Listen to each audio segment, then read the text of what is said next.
Танд цусны үйл ажиллагаатай холбоотой ямар нэгэн асуудал байгаа учраас та энэ бичлэгийг үзэж байгаа гэж би бодож байна. Та ийм угаа дэмжлэгээр яваад цусны хөдийгээ ахуулаад ч асуудлаа бүрэн шийдвэрлэх боломжгүй. Учир нь цус бол зүгээр нэг хөдий биш. Энэ бол таны хоол боловсруулах эрхтнүүдийг удирдах байдаг зохицуулагч юм байна.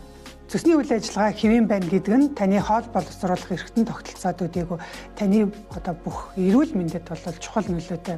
Тэгэхээр цусны ажиллагаагаа хэвэн болгоод цөсөө сайн ялгаруулах хамгийн гол нь цөсөө зөөлөн аргаар хөөхөдтөн туслах, гол нь өдөр тутамдаа хэрэгжүүлж болох олон аргуудыг энэхүү онлайн хичээлдээ би оруулсан байгаа. Тэгэхээр та энэ хичээлээрээ маш олон зөвлөгөө, олон аргуудыг мэдэж авна. Тухайлх юм бол та ямар хоол идэх үү, ямар хүнснээс татгалзах уу, цөсийг сайн урсгалын дэмжиж өгдөг, цөсийг сайн хөөдөг, ямар хоол байдгүй, мөн цөсөө гаднаас нь нөлөөлдөг иллэг, дасгал, физик эмчилгээний олон үр дүнтэй аргуудыг энэ хичээлдээ би оруулж өгсөн байгаа. Тэгэхээр та цэгцтэй мэдээлэл аваад өөрийнхөө эрүүл мэндэд томоохон хөрөнгө оруулалт хийгээрэй.